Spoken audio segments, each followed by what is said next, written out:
بسم اللہ الرحمن الرحیم۔ حضرت دانیال علیہ السلام کے زمانے میں بخت نصر مشہور بادشاہ تھا۔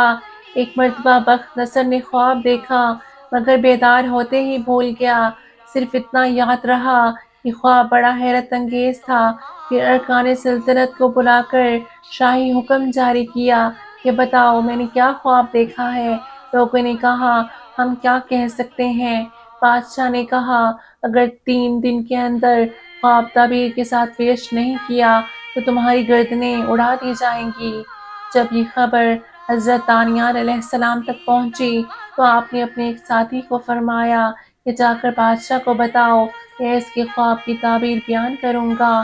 آپ کے ساتھی نے عرض کیا کہ حضرت بادشاہی مزاج بہت نازک ہوتے ہیں، اگر آپ کا جواب ان کی طبیعت کے مطابق نہ ہوا تو پھر آپ کو نقصان پہنچنے کا اندیشہ ہے۔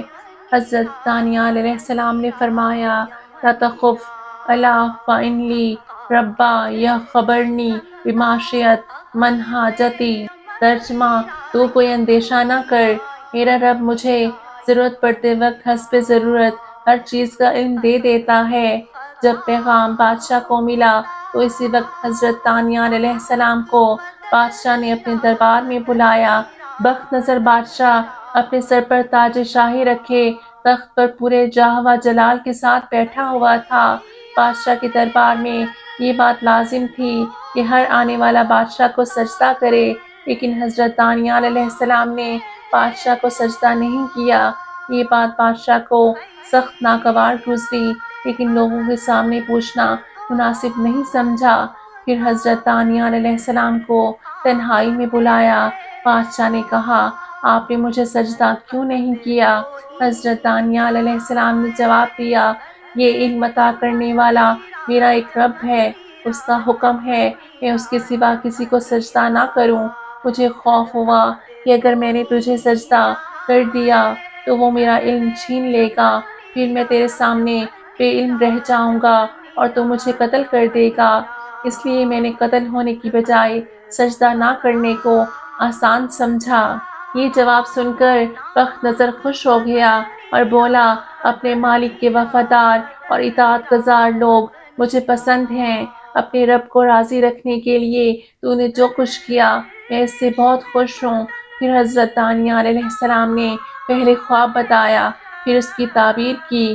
آپ نے بخت نصر کو بتایا کہ خواب میں تو نے ایک بہت بڑا بت دیکھا ہے جس کے پاؤں زمین پر تھے مگر سر آسمان پر تھا۔ اس کا بالائی حصہ سونے کا تھا، اس کا پیٹ چاندی کا، نچلا حصہ تانبے کا تھا اور پاؤں مٹی کے بنے ہوئے تھے۔ اچانک آسمان سے ایک پتھر گرا جس نے بت کے تمام حصوں کو پاش پاش کر دیا۔ پھر وہ پتھر بڑھنے لگا حتیٰ کہ بڑھتے بڑھتے اتنا بڑھ گیا اور ہر طرف پھیل گیا کہ اور چیزیں آنا بند ہو گئیں۔ حضرت دانیال علیہ السلام نے اب اس خواب کی تعبیر بیان کرنا شروع کی۔ آپ نے بتایا بت سے مراد وہ مروجہ مذاہب و رسوم اور بت پرستی کے طور طریقے ہیں۔ پتھر سے مراد اللہ کا دین ہے جو باطل ادیان کو مٹا کر رکھ دے گا اور خود ہر طرف پھیل جائے گا۔ پھر فرمایا اللہ تعالیٰ ایک نبی امی کو مبعوث فرمائے گا، وہ تمام جھوٹے ادیان و امم کو ختم کر دے گا۔ اس نبی کے ذریعے حق کو خالص کر دے گا، باطل کو مٹا دے گا، گمراہوں کو ہدایت اور ان پڑھوں کو علم عطا کرے گا۔ اس کی بدولت ضعیفوں کو قوت اور کمزوروں کو عزت بخشے گا اور لاچار اور ناتواں لوگوں کی مدد فرمائے گا۔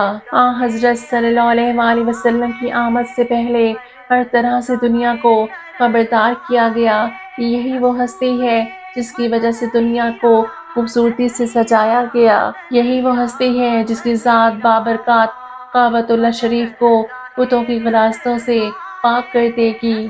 ہم باحیثیت مسلمان رب تعالیٰ کے شکر گزار ہیں کہ اس نے ہمیں امت محمدیہ میں پیدا کیا۔